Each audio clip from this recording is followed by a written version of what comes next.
दिलीप जी, पहले तो मैं ये समझना चाहूंगा ये शुरुआती रुझान आपको किधर जाते दिखाई दे रहे हैं? अरे ठीक है। अभी तो कुछ जगह में पोस्टल बैलेट चल रहा है, कुछ जगह पहला राउंड हुआ है। हम्म। एकदम प्राथमिक स्तर पर है। हम्म। और जो ट्रेंड था टीएमसी को नीचे आना और हम लोगों का ऊपर जाना, वो बराबर लागू है। और मुझे लगता है कि ठीक दिशा में जा रहा है। 12 बजे के बाद थोड़ा बहुत रुझान पता चलेगा कि असली ट्रेंड क्या है।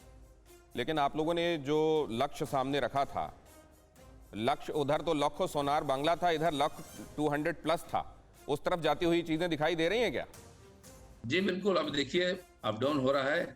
कहीं कहीं सरकारी कर्मचारियों का वोट इधर उधर होता है।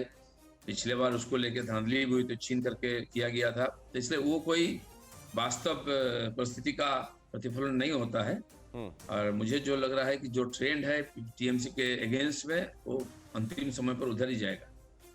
एक बात मैं ये भी जानना चाहता हूं दिलीप जी कि यहाँ भारतीय जनता पार्टी की जीत और सरकार बनाना वो सबसे इंपॉर्टेंट है, या यहां से जो संदेश जाता है? क्योंकि आप अगर अभी रुझानों में 119 दिखाई दे रहे थे, वो पार्टी जो 3 सीटों पर रही हो, वो रुझानों में अभी 119 दिखाई दे रही है।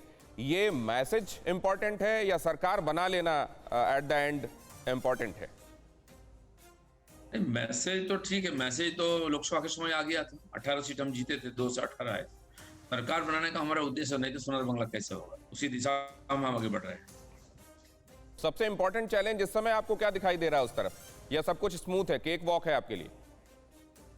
नहीं, ठीक ठाक है। जिस प्रकार लोगों ने आगे बढ़कर के पोलिंग किया इस बार, और स्मूथली पोलिंग, पिछले 50 साल में इतनी स्मूथली बंगाल में कभी पोलिंग नहीं हुआ। एक ही बूथ में केवल रिपोलिंग हुआ जहां वो गोली चली थी। बाकी कहीं पर रिपोलिंग का डिमांड भी किसी ने नहीं किया। चुनाव कमीशन ने पूरा भरपूर प्रयास किया। लोगों की जो इच्छा थी, लोगों ने आजू बाजू नहीं देखा, सीधा पोलिंग बूथ में जाके अपना पोलिंग किया है। और 80% से ऊपर ज्यादातर पोलिंग जब जगह हुआ है। रिगिंग नहीं हुई, इसलिए कुछ जगह में कम हुआ है। इसलिए मुझे जो लग रहा है कि सही दिशा में चल रहा है सब। तो आपके प्रोस्पेक्ट्स, ये जो बाद में जैसे कोविड आया और वो बढ़ता चला गया इस सेकेंड वेव में, उसके बाद उस प्रोस्पेक्ट्स पर कोई असर पड़ा है 200 प्लस वाले एम्बिशन पर, या वो अलग बात है और ये अलग बात है? नहीं, मुझे नहीं लग रहा है उसमें बहुत ज्यादा प्रभाव पड़ा है। लोगों का माइंडसेट पहले से तैयार था। कोलकाता के लोगों को डराने का प्रयास किया गया है। कुछ जगह थोड़ा सा पोलिंग 1-2% कम हुआ है। शायद 2-4 सीट में कोलकाता में थोड़ा सा प्रभाव हो सकता है, लेकिन ग्रामीण क्षेत्र में तो भरपूर पोलिंग हुई है, लोगों ने अपना मतदान किया है। और बीरभूम जैसा जिला में 85% तक पोलिंग हुआ है। तो लोगों की जो इच्छा था इस प्रशासन के खिलाफ वोटदान देना है, वो किया है लोगों ने।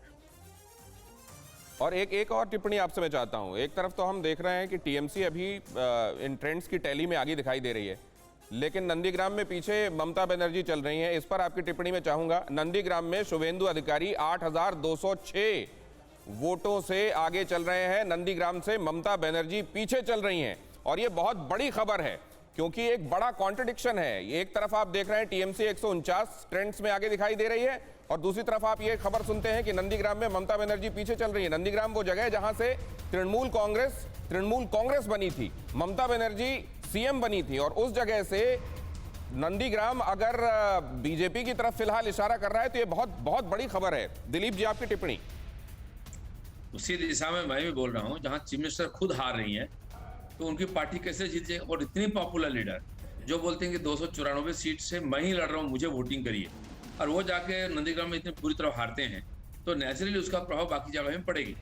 तो चीफ मिनिस्टर हार जाएंगे, सरकार बन के आएगी, ऐसा संभव ही नहीं है। उस प्रकार पार्टी में जो व्यक्ति केंद्रित पार्टी है। और पहले से हमारी उम्मीद थी कि शुभेंदु अधिकारी वो लड़ाई लड़े हैं। कई बार उन लोगों ने, वहां से लोगों ने उनको जिताया है, आगे भी जिताएंगे। और उसी तरफ गति प्रकृति जा रही है। अभी भी सब सारे सीटों का रुझान नहीं आया है, मतलब काउंटिंग शुरू ही नहीं है सब जगह। इसलिए जल्दीबाजी नहीं है, समय पर नतीजा आएगा, और जैसा हम सोच रहे हैं उसी तरफ आएगा। तो दिलीप जी, ये जो व्यक्ति केंद्रित आपने कहा, यहाँ तो ममता बनर्जी हैं, राज्य के चुनाव हैं, चीज़ें इर्द गिर्द घूम रही हैं, लेकिन हम तो ये देखते हैं कि निकाय के चुनावों तक में भारतीय जनता पार्टी में एक चेहरे के इर्द गिर्द चीज़ें घूमती हैं। तो उस हिसाब से इसका निहितार्थ कैसे निकाला जाएगा? मान लीजिए एक स्थिति ऐसी बनती है जिसमें तृणमूल कांग्रेस तो सरकार बनाने वाले नंबर्स को ले आती है, लेकिन ममता बनर्जी हारती हैं, तो आप इसकी तर्जुमानी कैसे करेंगे? इसका इंटरप्रिटेशन आपकी निगाहों में क्या होगा? नहीं, मुझे लग रहा है कि ये दोनों कॉन्ट्रिब्यूशन नहीं होगा। ममता बनर्जी हारेंगी तो पार्टी भी हारेगी।